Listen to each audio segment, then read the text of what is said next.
Vamos prosseguir com o nosso estudo do eixo hormonal masculino.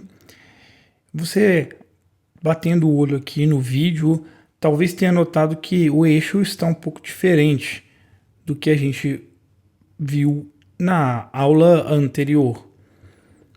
E essa diferença tem dois motivos, porque nós vamos explorar outras partes do eixo. O que eu tinha mostrado anteriormente era só uma parte dele. Além disso, como a gente vai ter mais fatores atuando simultaneamente, a presença de mais elementos na imagem, eu quis deixar mais claro quais são os eixos inibitórios e quais são os eixos estimulantes. Eu creio que na imagem anterior estava mais fácil de saber, sem eu precisar colocar tantos símbolos, mas agora eu já penso que eles são necessários. Então você pode notar que o que está aqui na imagem é a mesma parte do eixo que a gente já havia visto, mas eu quis deixar claro que o GnRH está estimulando o LH, que estimula a produção de testosterona, e que a testosterona, por sua vez, inibe os outros dois, e quis deixar também as linhas de forma diferente. É só isso que mudou. Mas agora nós vamos começar a adicionar mais alguns elementos. Na verdade, vamos adicionar um elemento que vai trazer consigo mais alguns outros. E esse elemento ele é o FSH. O FSH é a outra gonadotrofina. O GnRH ele é o hormônio liberador das gonadotrofinas, como a gente viu, e eu havia mostrado o LH, uma delas. Mas existe outra, o FSH. E o FSH ele é a gonadotrofina responsável por estimular a fertilidade. No homem, isso quer dizer estimular a produção de espermatozoides, ou como a gente chama de forma mais técnica, a espermatogênese.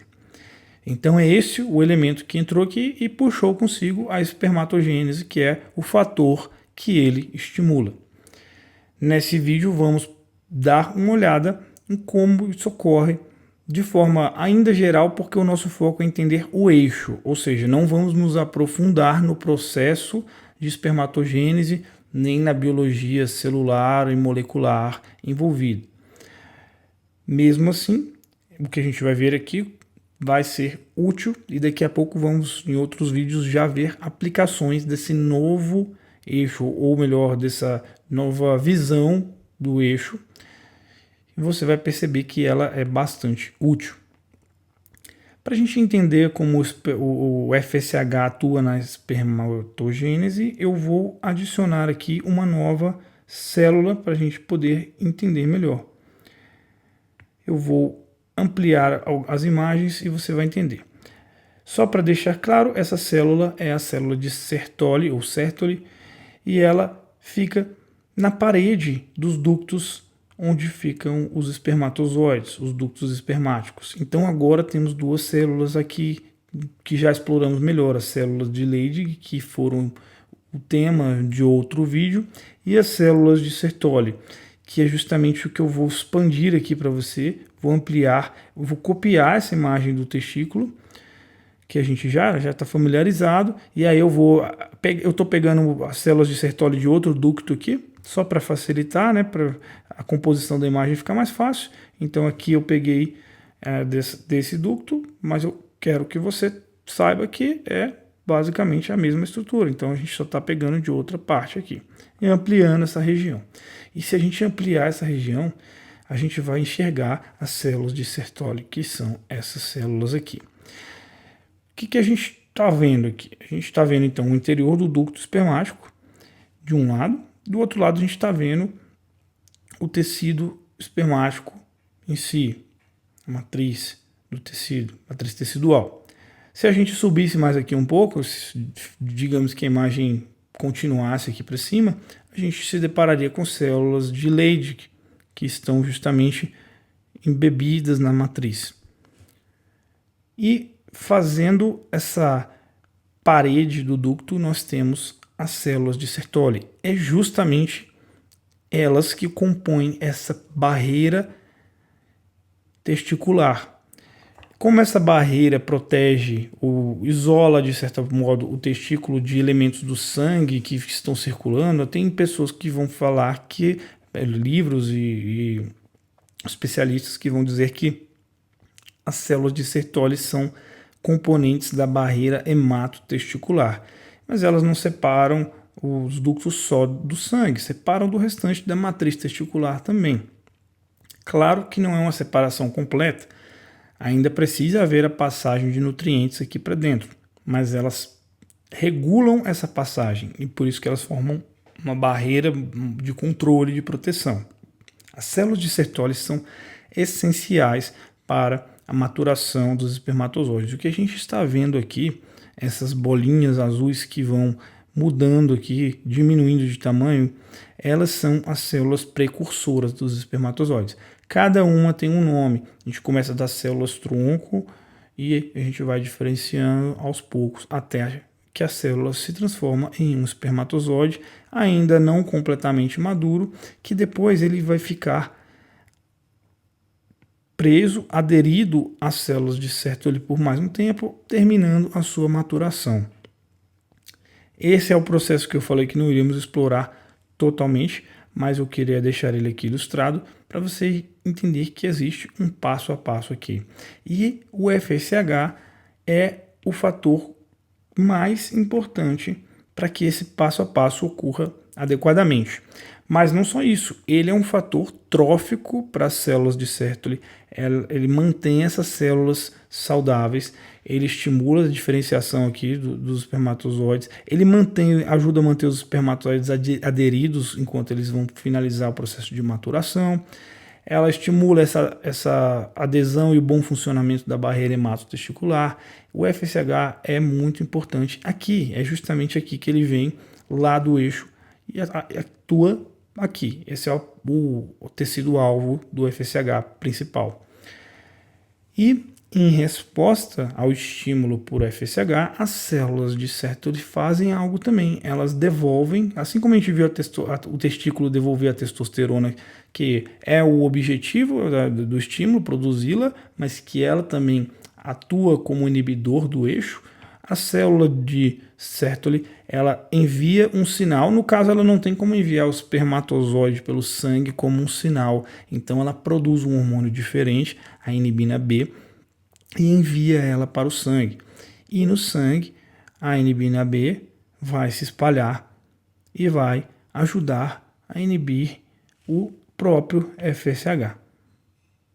Aqui eu coloquei no desenho a mesma inibina e a gente vê como ela atua de forma inibitória. E aqui nós temos uma diferença importante, porque a inibina não atua para inibir o GNRH de forma tão importante, pelo menos não até onde a gente sabe, ela é predominantemente um inibidor do FSH. A inibina B é tão importante como um fator liberado por essas células que ela pode ser um marcador no sangue para avaliar fertilidade, um dos vários marcadores, porque se ela estiver muito baixa, pode ser que aquela pessoa não tenha células de Sertoli em quantidade suficiente, ou que elas não estejam atuando de forma suficiente, ou que elas não estejam reconhecendo o estímulo do FSH, porque elas liberam essa inibina também como resposta ao estímulo do FSH. Bem, agora nós temos um ponto para complementar aqui. Por quê? A gente tem uma conversa entre os produtos finais de cada gonadotrofina. Na verdade, a testosterona ela também é importante para a espermatogênese. E ela atua de duas formas. Ela vai estimular a espermatogênese lá dentro do testículo, mas ela também inibe a produção de FSH. Então a testosterona, se você olhar aqui no gráfico, você já conhecia dois pontos de inibição, tanto do GNRH quanto do LH e do FSH agora. Ela inibe a hipófise e o hipotálamo de forma importante. Pode parecer contraditório, como é que ela ajuda a espermatogênese e atrapalha a espermatogênese em outro ponto. Mas não é bem assim, a gente tem que lembrar que esse é um eixo regulatório. Então a gente está tendo a testosterona bem produzida. Esses dois hormônios, as gonadotrofinas, costumam ser liberadas em conjunto, elas estão muito próximas, as células que secretam elas são muito parecidas e próximas aqui na hipófise, e a inibição delas se dá como regulação da testosterona, também dizendo, ó, estou sendo produzido, normalmente vai estar tudo funcionando também muito bem em conjunto, e não vai ser necessário liberar tanto FSH, porque a testosterona também está ajudando na espermatogênese em conjunto com o FSH, que já foi liberado em quantidades adequadas. Também não quer dizer que a testosterona vai desligar o FSH todo. Não vai acontecer isso, porque como ela está inibindo o LH, ela vai ser liberada em menos quantidade por um tempo. Quando o corpo precisar de novo, ele libera mais e vai ficar nesse balanço, como você já conhece. Então, não é como se ela desligasse o FSH e parasse essa produção aqui toda. É só uma autorregulação. Não deixa que ele saia de uma janela ideal. Ou pelo menos é isso que acontece no estado fisiológico, uma pessoa saudável. Em outras situações, pode ser sim que a gente tenha uma testosterona que chegue a ser capaz de inibir totalmente o FSH, e o FSH, como é um fator principal responsável pela espermatogênese, na sua falta, a testosterona sozinha não consegue manter o processo.